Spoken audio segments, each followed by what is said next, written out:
தந்தை மகன் தூயாவியாரின் பெயராலே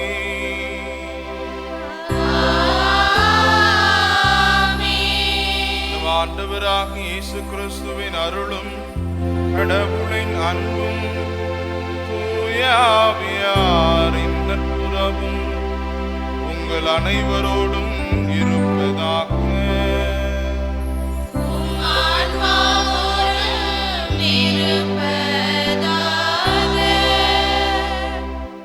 ஆண்டவர் இயேசுவுக்குள் அன்பு நிறைந்த சகோதர சகோதரிகளே, மாதா தொலைக்காட்சியின் அன்பு நேயர்களே, அனைவருக்கும் வேலூர் மறை மாவட்டம் தச்சாம்பாடி பங்கு தூய பாத்திமா அன்னை ஆலயத்தின் சார்பாக அன்பார்ந்த வாழ்த்துக்களையும் வணக்கத்தையும் தெரிவித்து கொண்டு உங்கள் அத்தனை பேரையும் இத்திருப்பலிக்கு நெஞ்சார இயேசுவின் பெயரால் வரவேற்கின்றோம். இன்றைய நாள் இத்திருப்பலியில் நம்முடைய திரு அவை வளருவதற்கு காரணமாக இருக்கிற நம்முடைய மாதா தொலைக்காட்சியினுடைய வளர்ச்சிக்காகவும் மாதா தொலைக்காட்சியினுடைய நேயர்களுக்காகவும் இன்னும் நம்முடைய மாதா தொலைக்காட்சி மேல்மேலும் வளர்ந்து இறையரசு பணியில் பெரிய தாக்கத்தை நம்முடைய மக்கள் மத்தியில் ஏற்படுத்த வேண்டும் என்கின்ற உயரிய நோக்கத்திற்காக இத்திருப்பலியை நாம் ஒப்புக்கொடுத்து செபிப்போம். இந்த தூய மறை நிகழ்வை தகுதியான முறையில் நாம் கொண்டாட நம்முடைய குற்றங்களை நினைத்து மனம் வருந்தி மன்னிப்பை கேட்போம். எல்லாம் வல்ல இறைவனிடமும் சகோதர சகோதரிகளே உங்களிடமும் நான் பாவியனை ஏற்றுக்கொள்கிறேன். ஏனெனில் என் சிந்தனையாலும் சொல்லாலும் செயலாலும் கடமைகள் தவறியதாலும் பாவங்கள் பல செய்தேன். என் பாவமே என் பாவமே என் பெரும் பாவமே. ஆகையால் எப்பொழுதும் கன்னியான தூய மரியாதையும் வானதூதர் புனிதர் அனைவரையும் சகோதர சகோதரிகளே உங்களையும் நம் இறைவனாகிய ஆண்டவரிடம் எனக்காக வேண்டிக் கொள்ள மன்றாடுகிறேன். எல்லாம் வல்ல இறைவன் நம் மீது இரக்கம் வைத்து நம் பாவங்களை மன்னித்து நம்மை நிலை வாழ்வுக்கு அழைத்து செல்வாராக. ஆமென்.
மன்றாடுவோமா.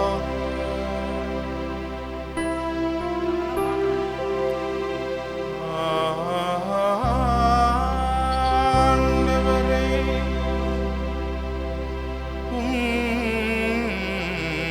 நம்பிக்கையாளரின் விருப்பங்களை தூண்டி எழுப்ப உம்மை வேண்டுகின்றோம்.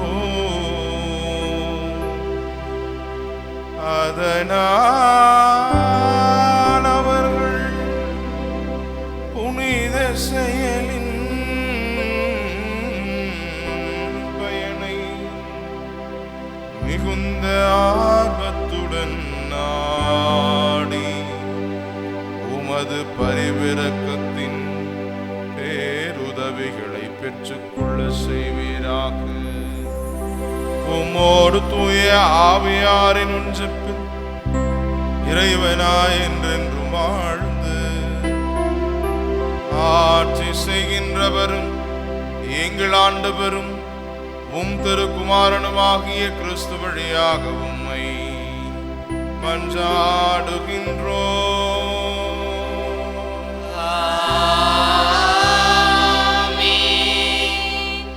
முதல் வாசகம். இறைவாக்கினர் தானியேல் நூலில் இருந்து வாசகம்.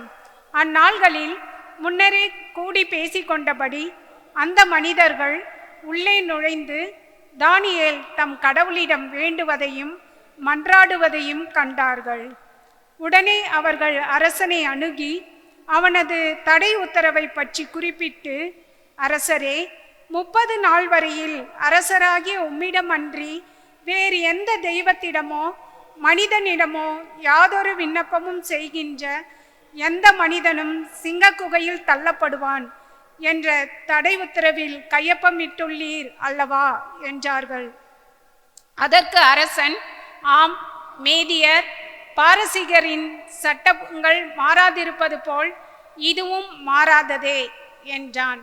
உடனே அவர்கள் அரசனை நோக்கி, யூதாவில் இருந்து சிறைப்பிடித்து கொண்டு வரப்பட்டவர்களுள் ஒருவனாகிய தானியேல் உம்மை மதியாமல் நீர் கையொப்பமிட்டுள்ள தடை உத்தரவை மீறி நாள்தோறும் 3 வேளையும் வேண்டுதல் செய்கிறான் என்றார்கள்.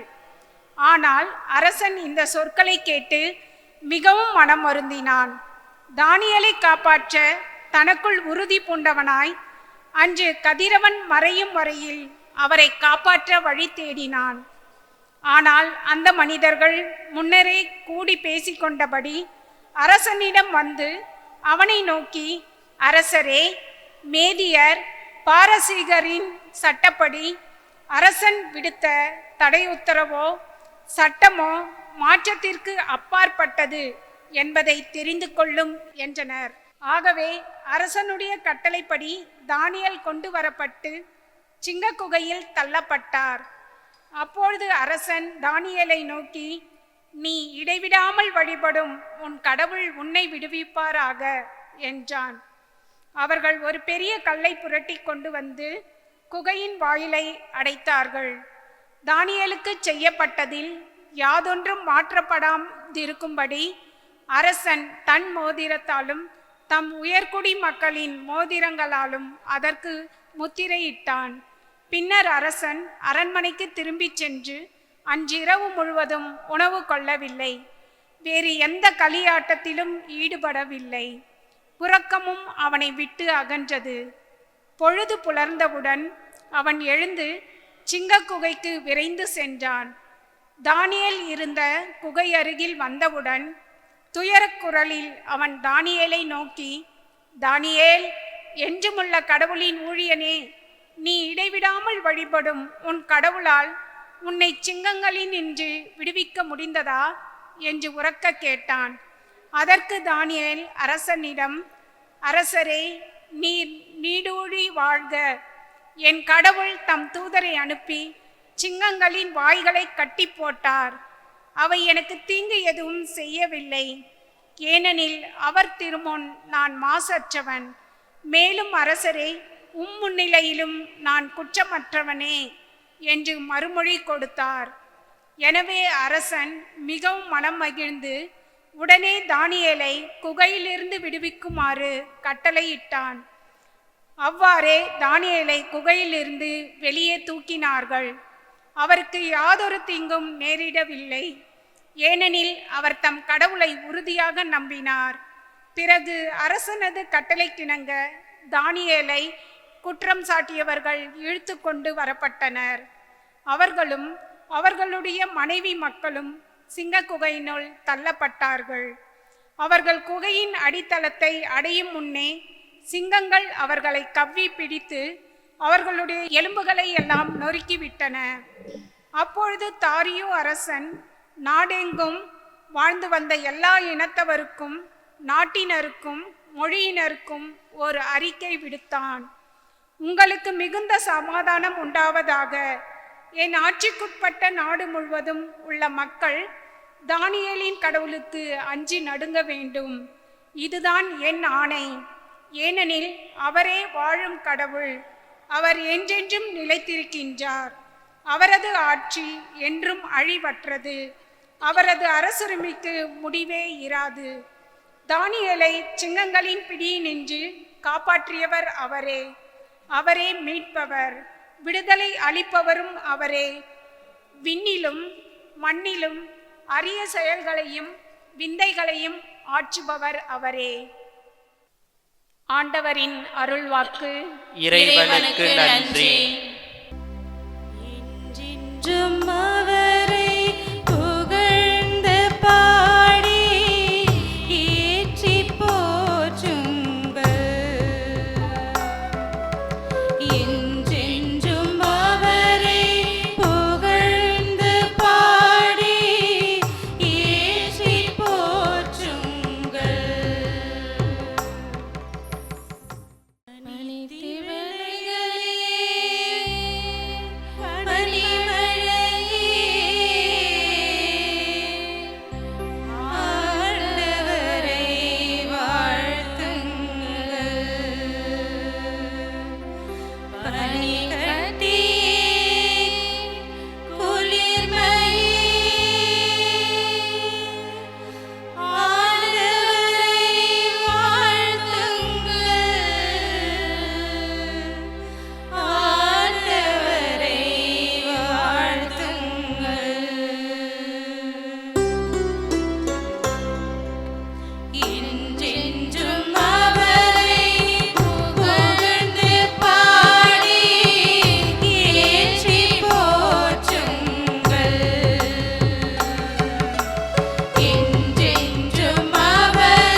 ஆண்டவர் உங்களோடு இருப்பாராக. உம் ஆன்மாவோடும் இருப்பாராக. லூக்கா எழுதிய தூய நற்செய்தியிலிருந்து வாசகம். ஆண்டவரே, மாட்சி உமக்கே.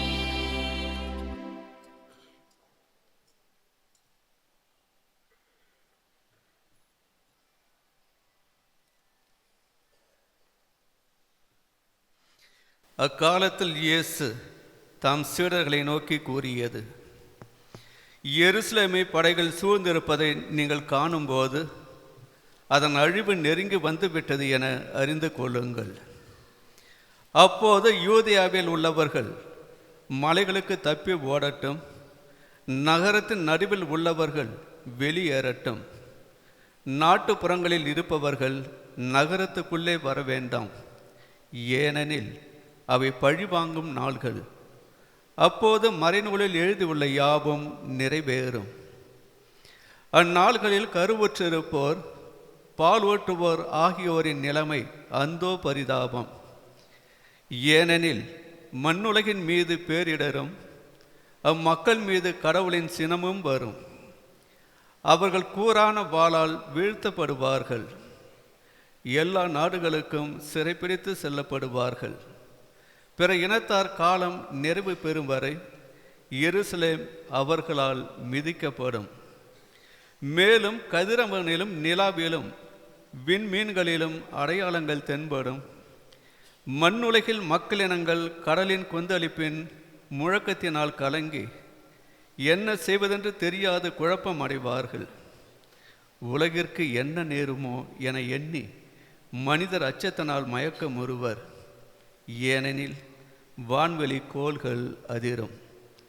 அப்போது மிகுந்த வல்லமையோடும் மாட்சியோடும் மானிட மகன் மேகங்கள் மீது வருவதை அவர்கள் காண்பார்கள். இவை நிகழத் தொடங்கும் போது நீங்கள் தலை நிமிர்ந்து நில்லுங்கள், ஏனெனில் உங்கள் மீட்பு நெருங்கி வருகின்றது. ஆண்டவரின் அருள்வாக்கு. கிறிஸ்துவே உமக்கு புகழ். ஆண்டவர் இயேசுவுக்குள் அன்பு நிறைந்த சகோதர சகோதரிகளே, மாதா தொலைக்காட்சியின் அன்பு நேயர்களே, தலை நிமிர்ந்து நில்லுங்கள். மீண்டும் சொல்லுகிறேன், தலை நிமிர்ந்து நில்லுங்கள். மீட்பு உங்கள் அருகில் இருக்கிறது. எச்சரிக்கை அல்லது அழிவை பற்றிய முன்னறிவிப்பு. இந்த முன்னெச்சரிக்கை யாருக்காக இன்றைக்கு ஆண்டவர் 21வது அதிகாரத்தில் லூக்காஸ் நற்செய்தியிலே கொடுத்து கொண்டிருக்கிறார். 21ஆம் அதிகாரம் லூக்காஸ் நற்செய்தியிலே 23வது வசனத்தில் பார்த்தால் இதற்கான தெளிவு கிடைக்கும். யார் யாரெல்லாம் கடவுளுடைய சினத்திற்கு ஆளாகின்றார்களோ அவர்களுக்கான எச்சரிக்கை இன்றைக்கு ஆண்டவரால் கொடுக்கப்படுகிறது. இந்த எச்சரிக்கை யாருக்கான எச்சரிக்கை?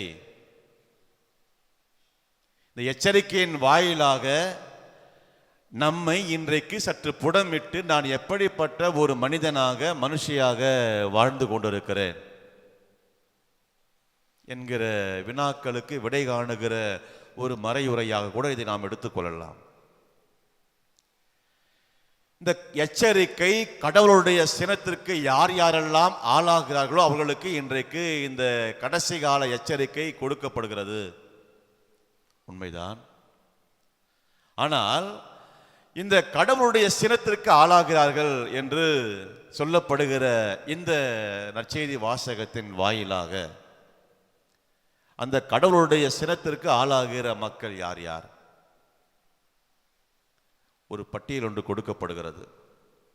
34வது 35வது வசனத்தில் 21ஆம் அதிகாரத்தில் சொல்லப்படுகிறது. லூக்காஸ் நற்செய்தியில் யார் யாரெல்லாம் இறையச்சம் இல்லாமல் இருக்கிறார்களோ அவர்கள் கடவுளுடைய சினத்திற்கு ஆளாகிறார்கள். யார் யாரெல்லாம் தீச்செயல் புரிவதிலே கண்ணும் கருத்துமாக இருக்கிறார்களோ அவர்களுக்கு கடவுளுடைய சினம் இருக்கிறது, மூண்டு வருகிறது அவர்கள் மேல். இறை நம்பிக்கை இல்லாத மக்களாக நாமெல்லாம் வாழ்கிற போது கடவுளுடைய சினத்திற்கு நாம் ஆளாகி கொண்டிருக்கிறோம். அதே போல இந்த உலக கவலைகளினால் நாம் அனைவரும் மந்தம் அடைந்து அந்த கவலைகளிலேயே நாமெல்லாம் உழன்று வாழ்கிற போது அந்த கடவுளுடைய சினத்திற்கு, அவருடைய கோபத்திற்கு நாம் எல்லாம் ஆளாகி கொண்டிருக்கிறோம். தெளிவாக சொல்கிறது. இறையச்சமற்றோர், தீச்செயல் புரிவோர், இறை நம்பிக்கை இல்லாதவர்கள், இவ்வுலக கவலைகளினால் தங்களை மந்தமடைய செய்கிற மக்கள், இவர்கள் மீது ஆண்டவருடைய சினம் வருகிறது. எசாயா புத்தகம் 59 பார்க்கலாம். 2-3 வசனங்கள் நமக்கு இவ்வாறாக சொல்லும். நீங்கள் உங்களுடைய தீச்செயல்களே, நீங்கள் செய்த தீச்செயல்களே உங்களுக்கும் கடவுளுக்கும் இடையே நீண்ட பெரிய பிளவை உண்டாக்கி வைத்திருக்கின்றன என்று தெளிவாக சொல்லுவார். அப்படியானால் இன்றைக்கு இந்த ஆண்டவர் இயேசு கொடுக்கிற இந்த எச்சரிக்கை நமக்கான எச்சரிக்கை என்பதை நாம் எடுத்துக்கொள்ள நொடி பொழுது கூட தயங்கிவிடக்கூடாது. சகோதர சகோதரிகளே, தயங்கிவிடக்கூடாது. இது நமக்கான எச்சரிக்கை தெளிவாக சொல்லப்படுகிறது. அதே லூக்காஸ் 19 பார்க்கலாம். 42, 43, 44 வசனங்களில் சொல்லுவார்கள் இவ்வாறு: கடவுள் தேடி வந்த காலத்தை நாம் அறிந்து கொள்ளவில்லை என்று. கடவுள் தேடி வந்த காலத்தை நாம் அறிந்து கொள்ளாத போது கடவுளுடைய சினம் அடுத்தவர்கள் மீதாக போகும்? நிச்சயமாக இல்லை. யார் யாரெல்லாம் கடவுள் தேடி வந்த காலத்தை அறிந்து கொள்ளவில்லையோ, ஏற்றுக்கொள்ளவில்லையோ, தெரிந்து கொள்ளவில்லையோ, அதை நாம் நமதாக்கி கொள்ளவில்லையோ, அவர்கள் மீது தான் கடவுளுடைய சினம், இயேசுவின் சினம் வந்து கொண்டிருக்கிறது என்று சொன்னால், அன்பார்ந்தவர்களே, ஆண்டவருடைய சாபம் தீயவர்களுக்கு சாபமாகவும், ஆண்டவருடைய கோபம் யார் யாரெல்லாம் பாவத்தை செய்கிறார்களோ, தீச்செயலை செய்கிறார்களோ அவர்களுக்கு சாபமாகவும், அதே யார் யாரெல்லாம் நல்வழி நடந்து ஆண்டவரை நம்பி யாரெல்லாம் இயேசுவை தம்முடைய வாழ்வுடைய மையமாக ஏற்றுக்கொள்கிறார்களோ அவர்களுக்கு இது சாதகமாகவும் அமைந்து கொண்டிருக்கிறது. ஒன்று சாபமாக இயேசுனுடைய வாழ்வு, இன்னொன்று சாதகமாக அதே இயேசுனுடைய வாழ்வு நமக்கு அமைந்து கொண்டிருக்கிறது. அன்பார்ந்தவர்களே, ஒருவேளை நாம் எல்லாம் இவ்வுலக கவலைகளை பற்றி கவலைப்படாத மக்களாக இருக்கிறோம். ஆண்டவர் இயேசுவையே நாம் முழுமையாக நம்பி இருக்கிறோம். இறையச்சம் எனக்குள்ளாக மேலோங்கி இருக்கிறது. ஆண்டவர் இயேசு என்பது இருக்கிற அச்சம் என்னை ஒவ்வொரு நாளும் வழிநடத்தி கொண்டிருக்கிறது. நல்வழியில் நான் வாழ்ந்து கொண்டிருக்கிறேன். தீச்செயலை நான் அறவே வெறுக்கிறேன் என்றெல்லாம் நாம் வாழுகிறோம் என்றால், ஆண்டவர் நம்ம கொடுக்கிற எச்சரிக்கை அல்ல, ஆசீர்வாதங்கள் என்ன என்பதையும் இன்றைக்கு நாம் சற்று பிரித்து பாய்த்து நம்முடைய சிந்தனைகளை உள்வாங்க நாம் இன்றைக்கு அழைக்கப்பட்டிருக்கிறோம். எச்சரிக்கை மட்டுமல்ல, ஆசீர்வாதம் இதில் கலந்திருக்கிறது. யார் எல்லாம் ஆண்டவர் இயேசுவை ஏற்றுக்கொண்டு நிராகரிக்காமல் அவர் மீது நம்பிக்கை வைத்து கவலைப்படாமல் அவரையே உலகத்தினுடைய மிகப்பெரிய மையமாக வைத்து வாழ்கிறோமோ அவர்களுக்கு ஆண்டவர் கொடுக்கிற ஆசீர்வாதம் 10ஆம் அதிகாரம் 25 சொல்லப்படுது. நீதிமொழிகள் புத்தகத்தில், அஞ்சி நடப்போர் ஆண்டவருடைய ஆசிரை என்றென்றைக்கும் பெற்றுக்கொள்வார்கள். அதுவே அவர்களுக்கு என்றென்றும் உள்ள அடித்தளமாக மாறும் என்றும் சொல்லப்படுகிறது. அதே போல அதே நீதிமொழிகள் புத்தகத்தில் 27வது வசனம் 10ஆம் அதிகாரத்தில் சொல்லப்படுகிறது. ஆண்டவருக்கு அஞ்சி நடப்போருக்கு, ஆண்டவரை நம்பி வாழ்வோருக்கு, ஆண்டவர் மீது தம்முடைய ஒட்டுமொத்த நம்பிக்கையும் கொட்டி வாழுகிற சகோதர சகோதரிகளுக்கு யாராக இருந்தாலும் அவர்களை ஆண்டவர் இயேசு நீடித்த ஆயுளால், நீடிய ஆயுளால் நிரப்புகிறார் என்று சொல்லப்படுகிறது.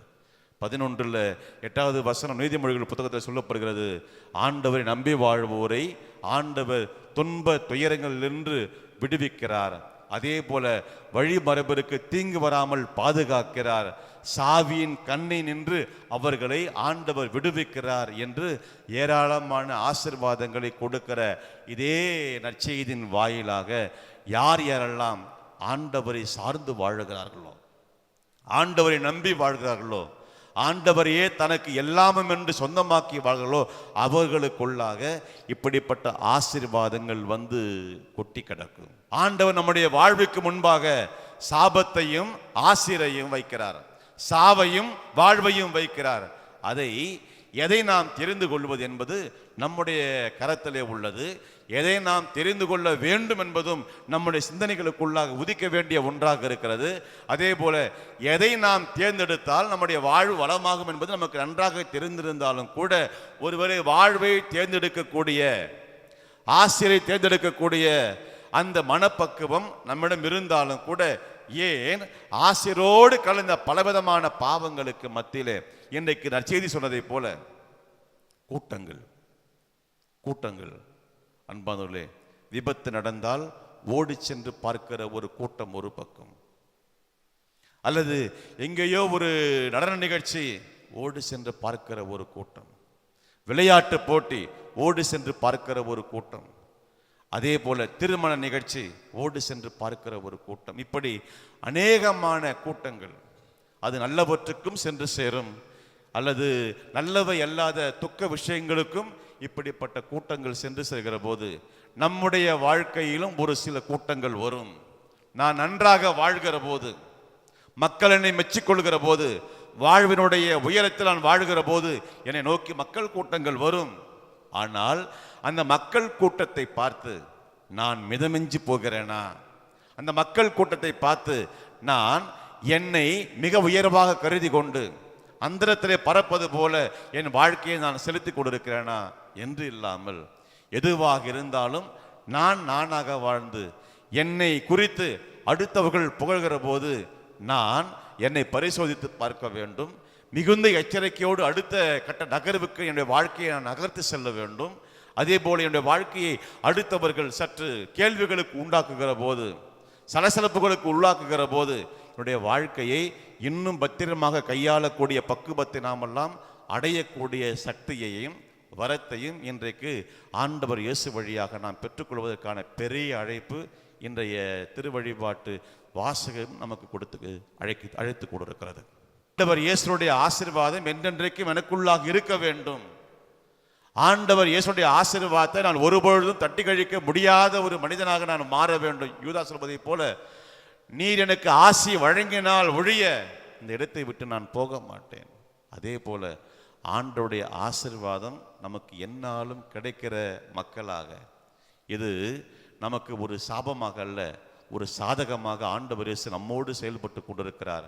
அதை நாம் பயன்படுத்தி கொண்டு ஆண்டவர் இயேசுடைய எச்சரிக்கைக்கு நாம் எல்லாம் செவிமடுத்து அவற்றை ஏற்றுக்கொண்டு இன்னும் நம்மை புடமிட்டு ஆண்டவர் இயேசுவுக்கு மிக மிக அருகில் சென்று அவரை போல நாம் மாறக்கூடிய வாழ்வை நாம் பெற்றுக்கொள்ள இறைவன் நம்மை தொடர்ந்து ஆசீர்வதிக்க ஜெபிப்போம். ஆண்டவர் இயேசு நம்மை நிறைவாக ஆசீர்வதிப்பாராக. ஆமென். அன்புமிக்க சகோதர சகோதரிகளே, கடவுள் நமக்கு செய்த நன்மைகளை நினைவு கூர்ந்திட ஒன்றாக கூடியுள்ள நாம் அவரை மன்றாடுவோம்.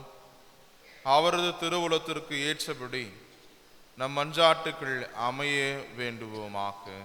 நேசமுள்ள இயேசுவே, எங்கள் திருத்தந்தை, ஆயர்கள், குருக்கள், கன்னியர், துறவரத்தார், பொதுநிலையினர், உலக அரசர்கள் அனைவரையும் ஆசிர்வதிக்க இறைவா உம்மை மன்றாடுகிறோம்.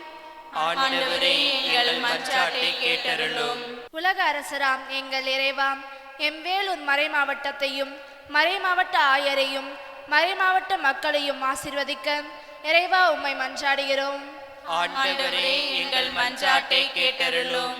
இரக்கமுள்ள இறைவா, எம் பங்கையும் பங்கு மக்களையும் இளைஞர் இளம் பெண்களையும் படிக்கின்ற மாணவ மாணவிகளையும் ஞானத்தால் நிரப்ப இறைவா உம்மை மன்றாடுகிறோம். ஆண்டவரே, எங்கள் மன்றாட்டை கேட்டருளும்.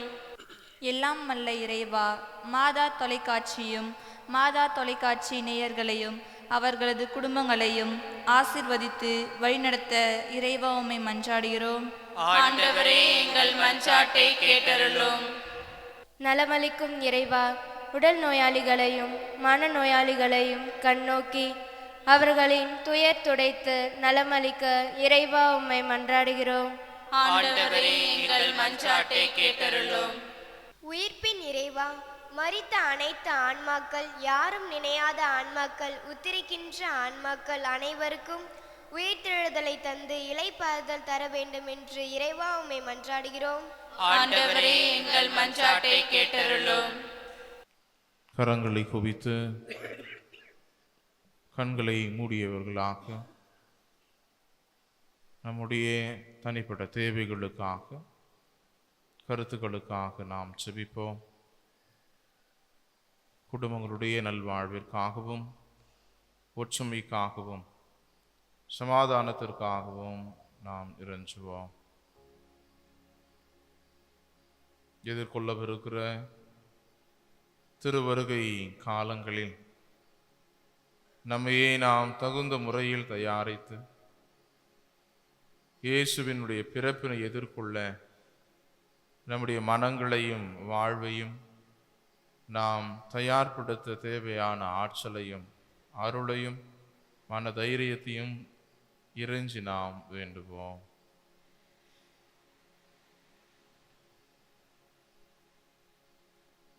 ஆண்டவரே, உம்மை கெஞ்சி மன்றாடும் திரு அவையின் மன்றாட்டுக்குள் திருமுன் உகந்தவனவாக்கு. எங்கள் தகுதியில் நம்பிக்கை கொள்ளாமல் உமது இரக்கத்தை முன்னிட்டு எங்கள் மன்றாட்டுக்களை கேட்டருளும். எங்கள் ஆண்டவராகிய கிறிஸ்து வழியாக உம்மை மன்றாடுகிறோம். ஆமென்.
சகோதர சகோதரர்களே, எங்களுடையதும் என்னுடையதுமான இவ்வழி இல்லாமல் தந்தையாகிய இறைவனுக்கு ஈர்ச்சதாகும்படி மன்றாடுங்கள்.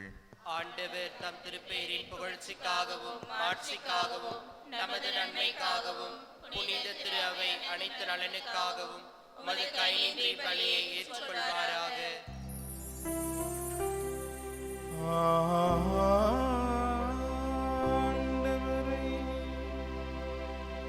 உமது பெயரின்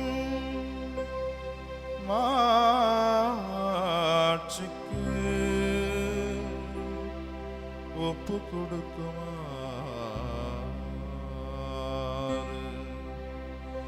நீரளித்த புனித கொடைகளை ஏற்றுக்கொள்ளும். இவற்றின் வழியா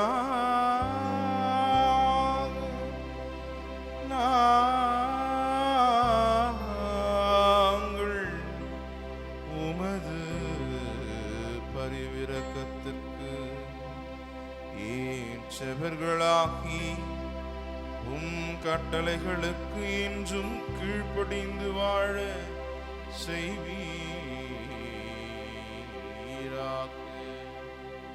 எங்கள் ஆண்டவராகிய கிறிஸ்து வழியாக உம்மை மன்றாடுகின்றோம்.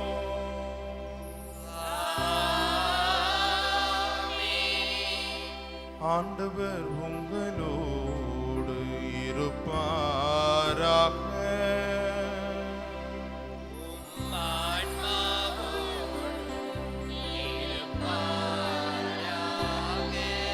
இதயங்களை மேலே எழுப்புங்கள்.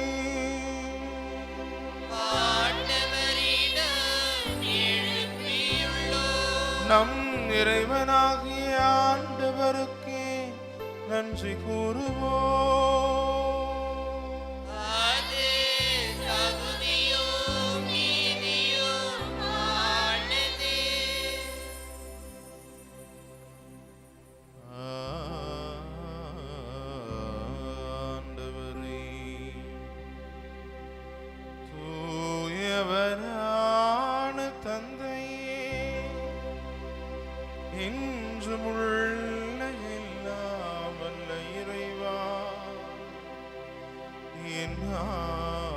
எவ்விடத்திலும் நாங்கள் உமக்கு நன்றி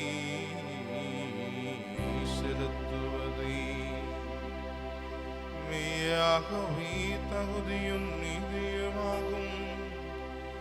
எங்கள் கடமையும் மீட்புக்குரிய செயலும் ஆகும்.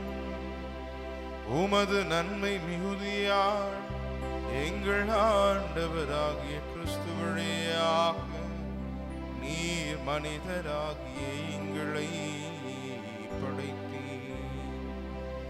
நாங்கள் நீதியின்படி தண்டனைக்கு உரியவராயினும் உமது இரக்க மிகுதியால் எங்களை மீட்டருள்வீர். அவர் வழியாகவே உமது மாண்பை வானவத் தூதர் புகழ்கின்றனர். தலைமை தாங்குவோர் உம்மை வழிபடுகின்றனர். அதிகாரம் செலுத்துவோர் உம் திருமுன் நடுங்குகின்றனர். வானங்களும் அவற்றிலுள்ள ஆற்றல்களும் செராபின்களும் ஒன்று கூடி அக்களித்து கொண்டாடுகின்றன. அவர்களோடு எங்கள் குரலையும் சேர்த்துக் கொள்ளுமாறு நாங்கள் உம்மை தாழ்மையுடன் இறைஞ்சி புகழ்ந்து பாடுவதாவதே.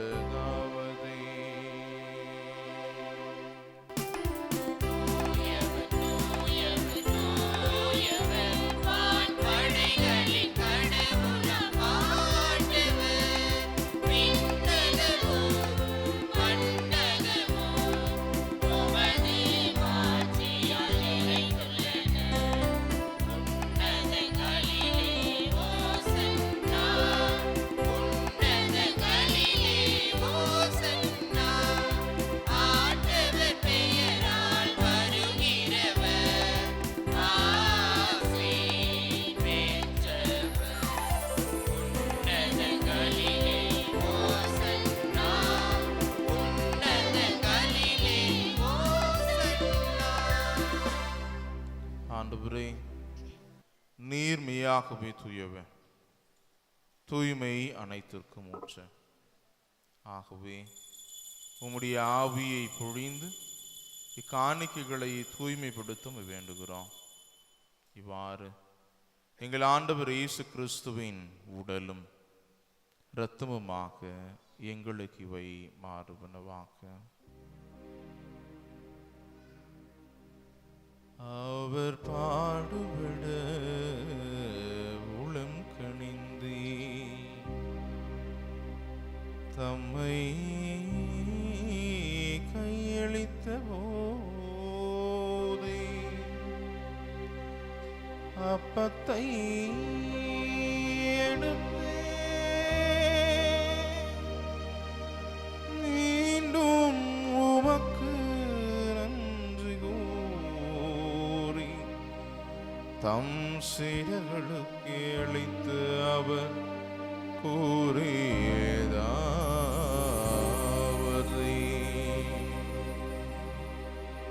அனைவரும் இதிலிருந்து பெற்று உண்ணுங்கள், ஏனெனில் இது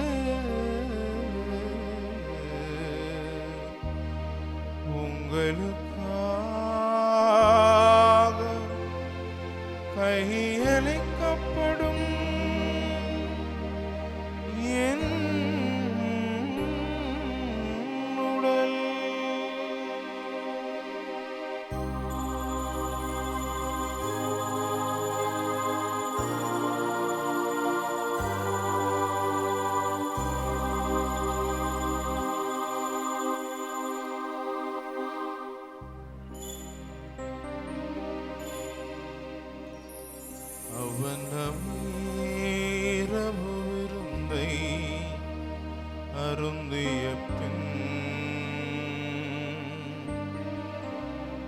கிண்ணத்தையும் எடுத்து மீண்டும் உமக்கு நன்றி கூறி தம் சீடர்களுக்கு அளித்து அவர்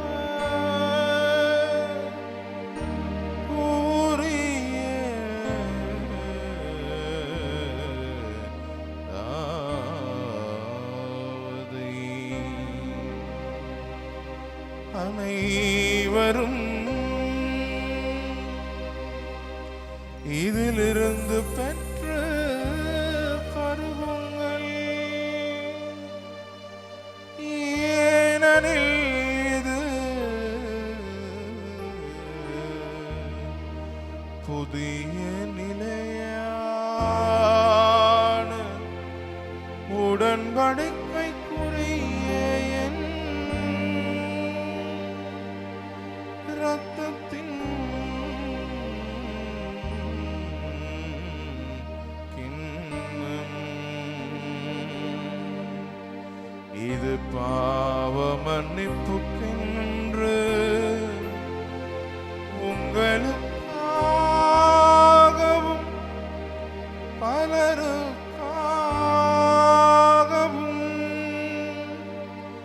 சிந்தப்படும்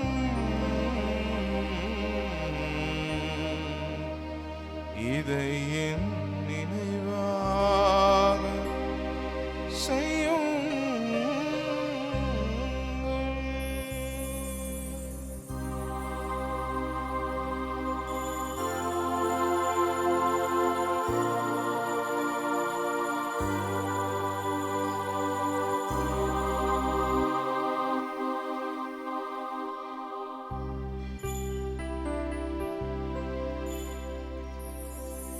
நம்பிக்கையின் மறை பொருள்.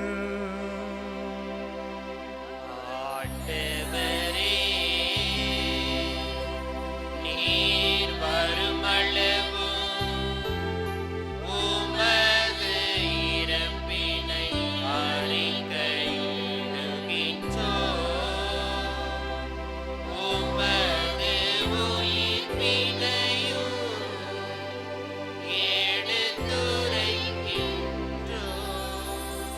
ஆகவே ஆண்டவரை, நாங்கள் கிறிஸ்துவின் இறப்பினையும் உயிர்ப்பினையும் நினைவு கூர்ந்து வாழ்வு தரும் அப்பத்தையும் மீட்பளிக்கும் கிண்ணத்தையும் உமக்கு ஒப்பு கொடுக்கின்றோம். உம் திருமுன் நின்று ஊழியம் புரிய தகுந்தவர்களென எங்களை ஏற்றுக்கொண்டீர். எனவே உமக்கு நன்றி செலுத்துகின்றோம். மேலும் கிறிஸ்துவின் உடலிலும் இரத்தத்திலும் பங்கு கொள்ளும் எங்களை தூய ஆவியார் ஒன்று சேர்க்க வேண்டும் என உமை தாழ்மையுடன் மன்றாடுகின்றோம். ஆண்டவரே, உலகெங்கும் பரவி இருக்கும் அது திரு அவையை நினைவு கூர்ந்தருளும். எங்கள் திருத்தந்தை லியோ, எங்கள் ஆயர் அம்புரோஸ், எல்லா திருநிலையினர் ஆகிய அனைவரோடும் திரு அவை அன்பில் நிறைவு பெற செய்தருளும். மேலும் ஊழியத்திலும் எதிர்நோக்குடன் தொழில் கொள்ளும் எங்கள் சகோதர சகோதரிகளையும் இறந்தோர் அனைவரையும் இரக்கத்துடன் நினைவு கூர்ந்து உமது திருமுக ஒளியினுள் ஏற்றருளும். எங்கள் அனைவர் மீதும் இரக்கமாயிரும். கடவுளின் கன்னி தாயான புனித மரியா, அவருடைய கணவரான புனித யோசேப்பு, புனித திரு தூதர்கள், இவ்வுலகம் உகந்தவராய் இருந்தவராகிய புனித அனைவருடனும் நாங்கள் நிலை வாழ்வில் பங்கு கொள்ளும் தகுதி பெற்று உம் திருமகன் இயேசு கிறிஸ்து வழியாக உம்மை புகழ்ந்தேற்றும் வரம் அருள உம்மை மன்றாடுகின்றோம்.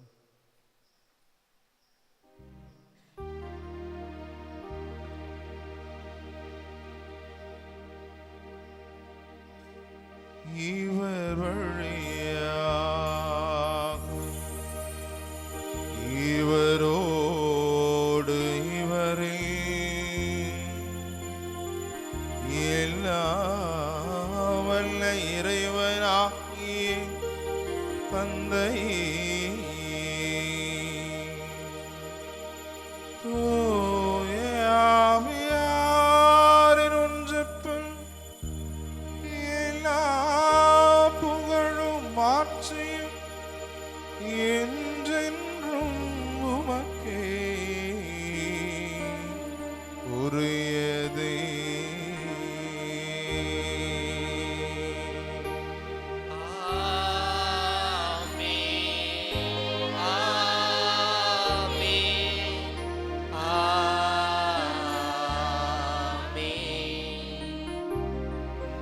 அவரின் கட்டளையால் கற்பிக்கப்பட்டு இறை படிப்பினையால் பயிற்சி பெற்ற நாம் துணிந்து பாடுவோம். விண்ணுலகில் இருக்கிற எங்கள் தந்தையே, உமது பெயர் தூயது என போற்றப் பெறுக. உமது ஆட்சி வருக. உமது திருவுளம் விண்ணுலகில் நிறைவேறுவது போல மண்ணுலகிலும் நிறைவேறுக. எங்கள் அன்றாட உணவை இன்று எங்களுக்கு தாரும். எங்களுக்கு எதிராக குற்றம் செய்வோரை நாங்கள் மன்னிப்பது போல எங்கள் குற்றங்களை மன்னியும். எங்களை சோதனைக்கு உட்படுத்தாதேயும். தீமையிலிருந்து எங்களை விடுவித்தருளும். ஆண்டவரே, தீமை அனைத்திலும் இருந்து எங்களை விடுவித்து எங்கள் வாழ்நாளில் அமைதியை கனிவுடன் அருள உம்மை மன்றாடுகிறோம். உமது இரக்கத்தின் உதவியால் நாங்கள் பாவத்திலிருந்து எப்போதும் விடுதலை பெற்று யாதொரு கலக்கமும் இன்று நிலமாய் இருப்போமாக. நாங்கள் எதிர்நோக்கி இருக்கும் பேரின்பத்திற்காகவும் மீட்பராகிய இயேசு கிறிஸ்துவின் வருகைக்காகவும் காத்திருக்கின்றோம். ஏனெனில் ஆட்சியும் வல்லமையும் மாட்சியும் என்றென்றும் உமதே. ஆண்டவரே இயேசு கிறிஸ்துவே, அமைதியை உங்களுக்கு விட்டுச் செல்கிறேன், என் அமைதியையே உங்களுக்கு அளிக்கிறேன் என்று திருத்தூதர்களுக்கு மொழிந்தீரே. எங்கள் பாவங்களை பாராமல் உமது திரு அவைய நம்பிக்கையை கண்ணோக்கி உமது திருவுளத்திற்கு ஏற்பதற்கு அமைதியையும் ஒற்றுமையையும் அளித்தருள்வீராக. என்றென்றும் வாழ்ந்து ஆட்சி செய்கின்றவர் நீரே.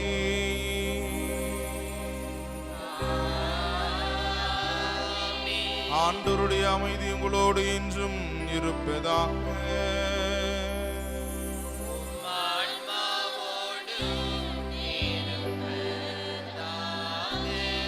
ஒருவருக்கொருவர் அமைதியை பகிர்ந்து கொள்வோம்.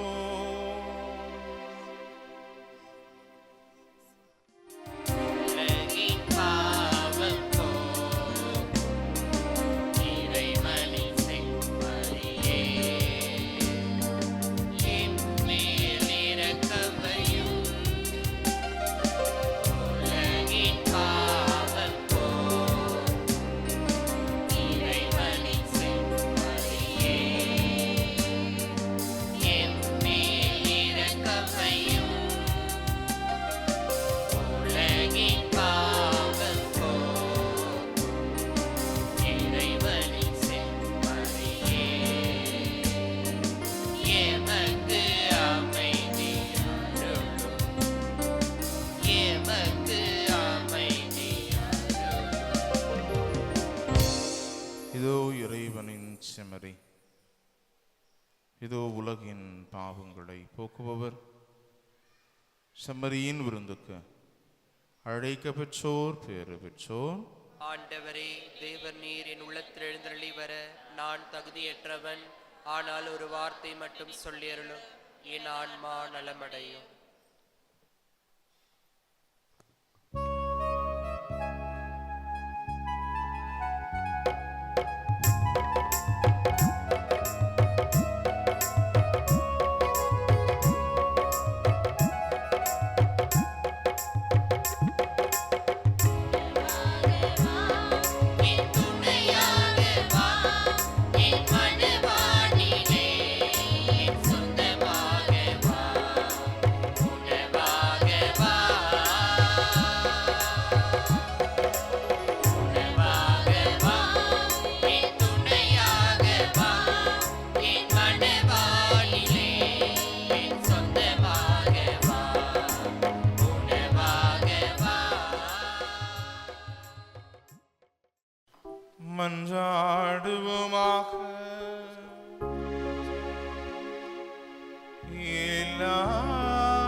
மகிழ செய்கின்றேன்.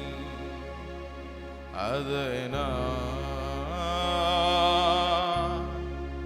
நாங்கள் உம்மிடமிருந்து ஒருபோதும் பிரியாமல் இருக்க அருள் புரிவீராக. எங்கள் ஆண்டவராகிய கிறிஸ்து வழியாக உம்மை மன்றாடுகின்றோம்.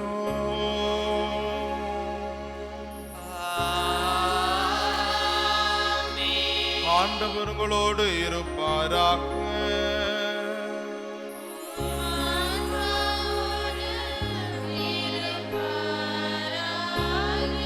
எல்லாம் வல்ல இறைவன் தந்தை மகன் தூய ஆவியார் உங்களுக்கு ஆசி வழங்குவாராக.